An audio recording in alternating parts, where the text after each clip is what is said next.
Good morning student.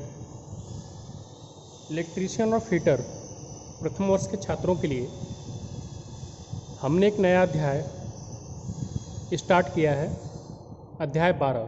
हम क्रम से अध्याय 1 से लेकर के 2, 3, 4, 5 ऐसे इस तरह से हम 12वें अध्याय पर पहुंच चुके हैं।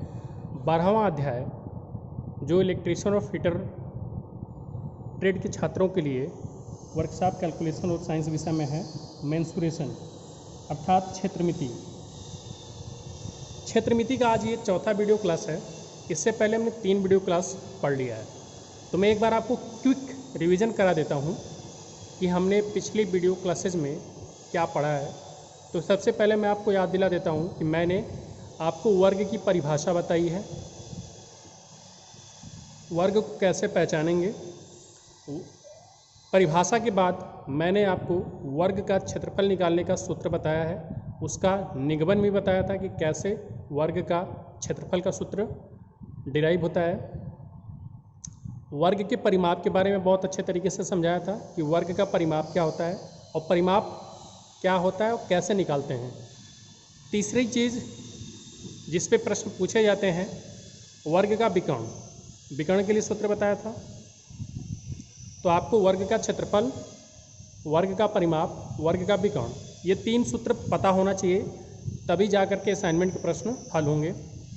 उसके बाद हमने उसी क्रम में आपको आयत के बारे में बताया था कि आयत की परिभाषा क्या है, आयत किस तरह से वर्ग से अलग है, आयत और वर्ग में क्या अंतर है। तो आयत की परिभाषा बताया गया था, आयत का क्षेत्रफल निकालने का सूत्र बताया गया था,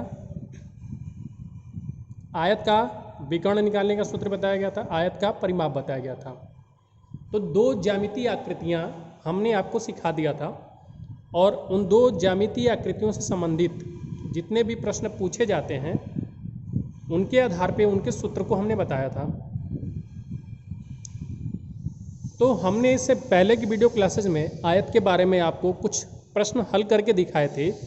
अब आपका ये फर्ज बनता है कि मैं आपको कुछ असाइनमेंट के प्रश्न देने जा रहा हूँ और ये प्रश्न बिल्कुल अगर आप आयत पढ़े हैं, पिछली वीडियो क्लासेस देखे हैं, तो आप अपने आप से कर पाएंगे। तो आपके अभ्यास के लिए ये प्रश्न मैं बोल रहा हूँ, जिनको आप कॉपी पेन उठाकर नोट करिए और खुद से हल करिए। ये सारे प्रश्न निमी की बुक से हैं।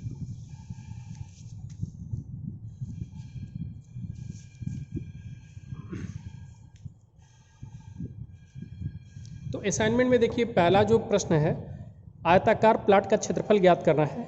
एक ऐसा प्लॉट है जिसकी आकृति जो है आयत के आकार की है, तो आयताकार प्लॉट का क्षेत्रफल ज्ञात करें जिसकी भुजाएं 24 मीटर और 20 मीटर हैं। तो क्या ये प्रश्न कठिन है कहीं से? बिल्कुल आप इसको कर सकते हैं, तो इसको आप करिए।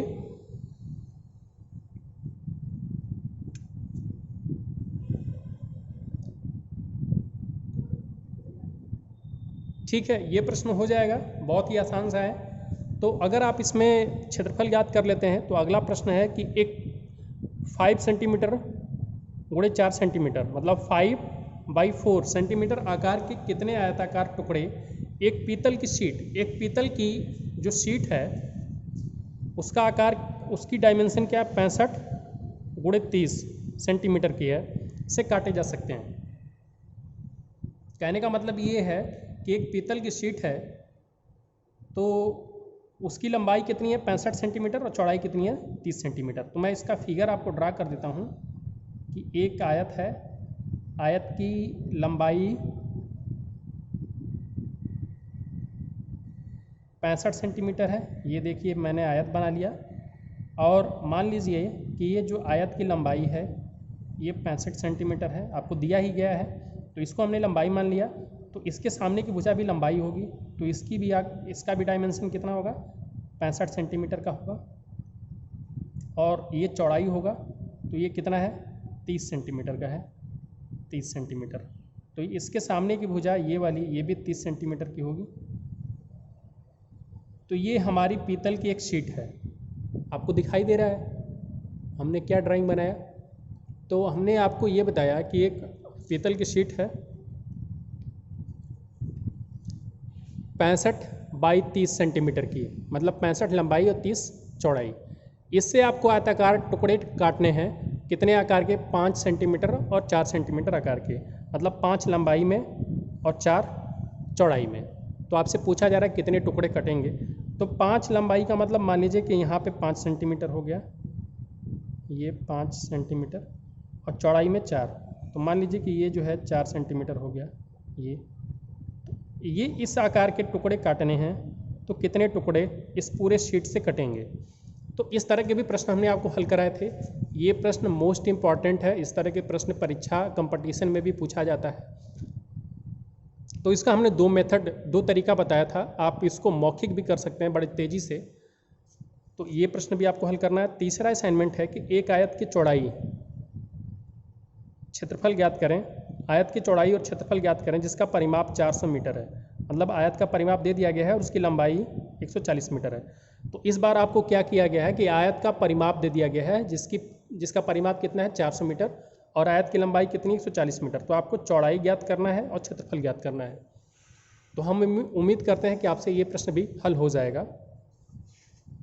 तो आपके लिए 3 असाइनमेंट हमने दे दिया। ये 3 असाइनमेंट आप अपने आप से खुद करिए।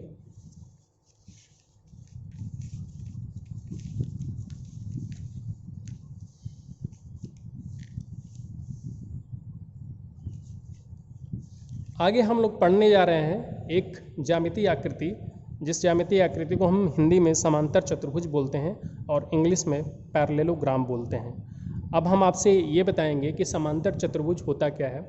तो यह भी 4 भुजाओं वाली आकृति होती है। हमने अभी तक 3 ज्यामितीय आकृतियाँ, इसको लेकर के तीसरी ज्यामितीय आकृति है। जिससे पहले हम वर्ग बताए थे, आयत बताए थे, और अभी ये समांतर चतुर्भुज है। तो वर्ग में भी हमने बताया था कि 4 भुजाएं होती है, मतलब ये भी 4 भुजा वाली, वर्ग भी 4 भुजा वाली आकृति थी, आयत भी 4 भुजा वाली आकृति थी, लेकिन वर्ग और आयत में अंतर था।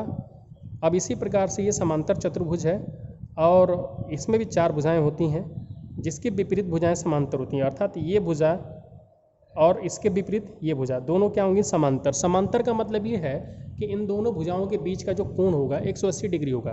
कहने का मतलब ये है कि इन दोनों भुजाओं के बीच की अगर लंबवत दूरी देखा जाए तो हर जगह पे बराबर होगा। समांतर का उदाहरण अपने दैनिक जीवन में रेल की जो पटरियाँ होती हैं उनसे समझ सकते हैं कि जो रेल की 2 पटरियाँ होती हैं वो दोनों पटरियाँ एक दूसरे के क्या होती हैं, समांतर होती हैं। अर्थात उनके बीच का जो एंगल होगा 180 डिग्री का होगा। दूसरी बात ये है कि रेल के दोनों पटरियों के बीच की जो दूरी होगी कहीं पे भी एक समान होगी। मतलब एक जगह पे वो जो बीच में फट्टे लगे होते हैं वो दूरी के लिए तो है, लंबवत दूरी के लिए। तो आपने देखा कि एक जो फट्टा होता है, आगे वाला जो फट्टा होगा, इस तरह से रेल की 2 पटरियों के बीच में कई फट्टे लगे होते हैं, तो उनकी बीच की जो दूरी होगी, अर्थात दोनों सभी फट्टों की जो लंबाई होगी वो क्या होगी, बराबर होगी। समांतर का बेसिक सा मतलब यही होता है कि 2 भुजाओं, 2 अगर रेखाएं समांतर हैं तो उनके बीच का कोण 180 डिग्री होगा, या उनके बीच की जो लंबवत दूरी होगी कितनी होगी, बराबर होगी हर जगह पे, हर पॉइंट पे। अब हम आते हैं कि समांतर चतुर्भुज का क्षेत्रफल क्या होता है। तो समांतर चतुर्भुज में 4 भुजाएं होती हैं, इसका जो क्षेत्रफल होता है आधार गुणे ऊंचाई होता है। तीसरी बात यह है कि अगर ये समांतर चतुर्भुज है, अगर मैं इसको मान लूँ कि ये वाली भुजा ए है, तो इसके सामने वाली भुजा भी क्या होगी, ए होगी। और अगर ये इस वाली भुजा को हम बी मान लेते हैं तो इसके सामने की भुजा भी क्या होगी, बी होगी। और एक बात यह है कि समांतर चतुर्भुज में 2 संलग्न भुजाओं के बीच का कोण 90 डिग्री नहीं होता है। तो आप आयत में और समांतर चतुर्भुज में अंतर बिल्कुल जान लीजिए कि जो आयत होता है उसमें भी आमने सामने की भुजाएं समांतर होती हैं और आमने सामने की भुजाएं बराबर भी होती हैं। लेकिन एक प्रॉपर्टी ये होता है कि जो आयत होता है उसमें 2 संलग्न भुजा, अगर ये भुजा एक है तो इसकी संलग्न भुजा ये हो गई, तो उनके बीच का कोण 90 डिग्री होता था। लेकिन समांतर चतुर्भुज में बीच का कोण 90 डिग्री नहीं होता है, अर्थात ये जो एंगल होगा ये 90 नहीं होगा। लेकिन अगर ये आयत होता तो संलग्न भुजाओं के बीच का कोण, मतलब ये सभी जो कोण होते 90 डिग्री के होते, लेकिन समांतर चतुर्भुज में ऐसा नहीं होता है। तो पहला अंतर तो यही हो गया कि आयत की परिभाषा और समांतर चतुर्भुज की परिभाषा कुछ तो मिलती है, लेकिन अगर अंतर करने की बात आ जाएगी तो आप ये बताएंगे कि संलग्न भुजाओं के बीच का जो कोण होता है वो 90 डिग्री नहीं होता है। तो यहाँ पे हमने आपको बता दिया कि जो समांतर चतुर्भुज का क्षेत्रफल होता है उसका सूत्र क्या हो गया, आधार गुणे ऊंचाई। कहने का मतलब ये है कि अगर समांतर चतुर्भुज का आधार आपको दे दिया जाए और ऊंचाई दे दिया जाए तो उन दोनों का गुणनफल से आपको क्षेत्रफल निकल आएगा। या इसका एक फार्मूला और होता है कि मान लीजिए कि समांतर चतुर्भुज की एक भुजा ये है ए, तो इसके सामने की भी भुजा ये भी ए होगी, और अगर ये चौड़ाई बी है तो ये भी क्या होगा, बी होगा। और मान लीजिए कि एक जो विकर्ण है, अगर ये सी दे दिया गया है कि सी यूनिट का है, तो क्षेत्रफल कैसे निकालेंगे। तो एक बात तो ये है कि जो विकर्ण होगा वो समांतर चतुर्भुज के क्षेत्रफल को दो भागों में, बराबर भागों में विभाजित कर देगा। दो बराबर भागों का मतलब ये है कि ये एक त्रिभुज हो गया और ये भी एक त्रिभुज हो गया। तो समांतर चतुर्भुज को अगर हम डायगोनल के संदर्भ में देखेंगे तो जो विकर्ण होगा अर्थात जो डायगोनल होगा वो दो त्रिभुजों में बांट देगा और दोनों त्रिभुज बराबर क्षेत्रफल के होंगे।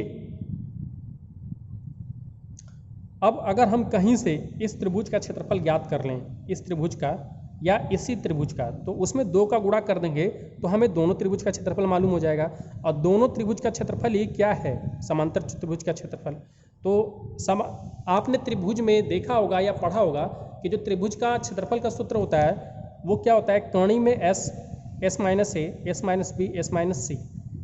तो ये तो त्रिभुज के क्षेत्रफल का सूत्र था, कर्ण में S, S minus A, S minus B, S minus C.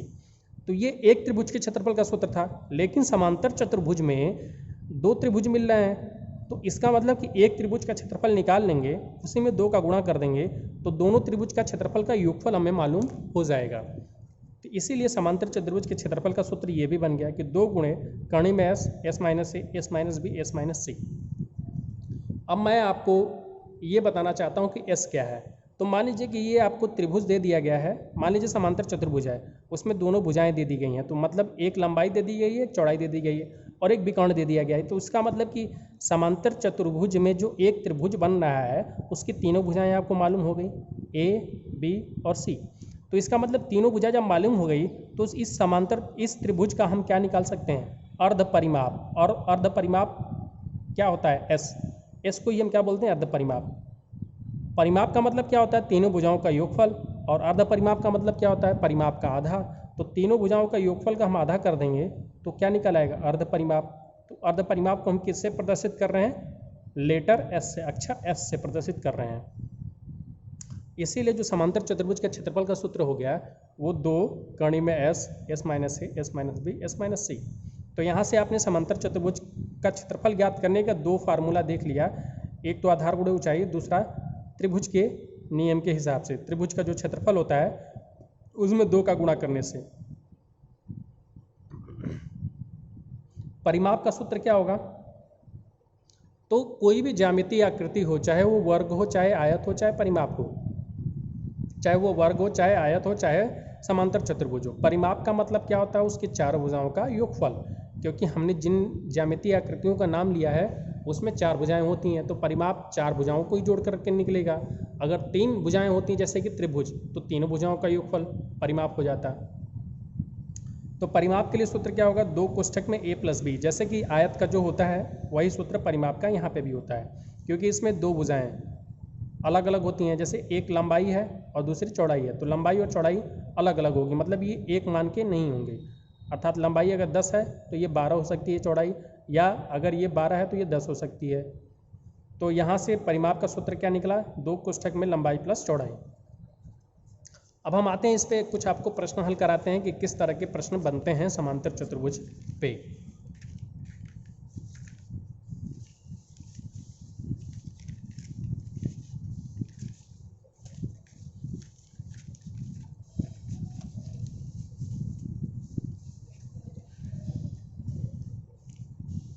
तो सबसे पहला प्रश्न जो आपको दिखाई दे रहा है कि एक समांतर चतुर्भुज का आधार और ऊंचाई 7.1 सेंटीमीटर और 2.85 सेंटीमीटर क्रमशः है, तो समांतर चतुर्भुज का क्षेत्रफल ज्ञात करिए।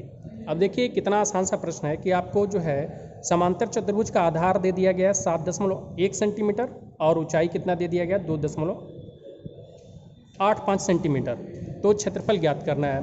तो अगर आपको आधार दे दिया गया है कि आधार जो है 7.1 सेंटीमीटर है और ऊंचाई 2.85 सेंटीमीटर है, तो क्षेत्रफल ज्ञात करने का हमने जो आपको दो सूत्र बताया है, उन दो सूत्रों में अगर आप ध्यान देंगे तो आपको ये पता चल जाएगा कि किस सूत्र से आपका ये प्रश्न हल हो जाएगा। तो क्षेत्रफल निकालने का जो सूत्र था, हमने पहला बताया था कि आधार गुणे ऊंचाई। तो आधार आपको मालूम है कि 7.1 सेंटीमीटर है और ऊंचाई भी मालूम है 2.85 सेंटीमीटर। दोनों का गुणा कर देंगे तो क्षेत्रफल आ जाएगा। तो 7.1 सेंटीमीटर में 2.85 का गुणा करेंगे तो 20.235 सेंटीमीटर हो जाएगा। और इसका मात्रक क्या हो जाएगा? चूँकि आधार में ऊंचाई का गुणा कर रहे हैं तो आधार भी एक लंबाई है, ऊंचाई भी एक लंबाई है, दोनों का मात्रक क्या है? सेंटीमीटर। तो सेंटीमीटर में सेंटीमीटर का गुणा हो जाएगा तो क्या हो जाएगा? सेंटीमीटर का स्क्वायर। तो यहाँ से आपको मालूम चल गया कि समांतर चतुर्भुज का क्षेत्रफल कितना आएगा? 20.235 सेंटीमीटर स्क्वायर। तो आपके सामने हमने जो है सभी तरीके बताए हैं। अब आपको इन प्रश्नों को बहुत ध्यान से देखना है। जिनको ज्यामिति के बारे में थोड़ी भी जानकारी नहीं है और ज्यामिति से डर लगता है तो वो बेसिक तरीका है, बिल्कुल शुरुआत से जीरो से हम लेकर के चल रहे हैं। यहाँ से आप सीखिए, कहीं पे भी आपको दिक्कत नहीं आएगी। तो मैंने बहुत ही आसान सा प्रश्न आपको समझाया है और धीरे धीरे करके मैं आपके लेवल को बढ़ाता जाऊंगा। तो इस तरह से क्या होगा कि आप क्रम अनुसार छोटे छोटे प्रश्नों से लेकर के बड़े बड़े प्रश्नों को हल करने के लिए योग्य हो जाएंगे। अगला प्रश्न है कि समांतर चतुर्भुज की ऊंचाई ज्ञात करिए जिसका क्षेत्रफल 20 सेंटीमीटर स्क्वायर है और आधार 10 सेंटीमीटर है। तो अगर ये प्रश्न भी देखा जाए तो बिल्कुल पहले जैसे प्रश्न की तरह है। इसमें आपको क्षेत्रफल दे दिया गया है और आधार भी दे दिया गया, ऊंचाई पूछा जा रहा है। तो समांतर चतुर्भुज का क्षेत्रफल का सूत्र क्या होता है? आधार गुणे ऊंचाई। तो क्षेत्रफल की जगह पे जो क्षेत्रफल का मान दे दिया गया वो रख देंगे और आधार की जगह पे जो आधार का मान दे दिया गया वो रख देंगे। ऊंचाई को हम x मान लेंगे और हमारा ऊंचाई आ जाएगा। या इसमें जो है आधार दे दिया 10 सेंटीमीटर और ऊंचाई पूछ रहा है। तो देखिए हम करेंगे क्या, यहाँ पे मैंने गलती से ऊंचाई की जगह पे 10 रख दिया है, हालांकि आधार की जगह पे रखना चाहिए था। तो देखिए चतुर्भुज का क्षेत्रफल की जगह पे हमने क्या रख दिया? 20 सेंटीमीटर स्क्वायर, जो कि प्रश्न में दिया गया है। आधार की जगह पे क्या रख देंगे? 10 सेंटीमीटर और ऊंचाई x। तो यहाँ से ऊंचाई का मान निकल आएगा। तो देखिए क्षेत्रफल बराबर क्या होता है? आधार गुणे ऊंचाई। और क्षेत्रफल कितना दे दिया गया है? 20 सेंटीमीटर स्क्वायर। आधार कितना दे दिया गया है? 10 सेंटीमीटर और ऊंचाई मालूम करना है। अब पक्षांतर करेंगे तो ऊंचाई बराबर क्या हो जाएगा? 20 सेंटीमीटर स्क्वायर बटे में 10 सेंटीमीटर। 1 सेंटीमीटर से ये वर्ग वाला पावर कट जाएगा, 10 गुना के 20, 2 बार में कट जाएगा। तो ऊंचाई बराबर कितना आ गया? 2 सेंटीमीटर। तो हमारा उत्तर क्या आ गया? 2 सेंटीमीटर।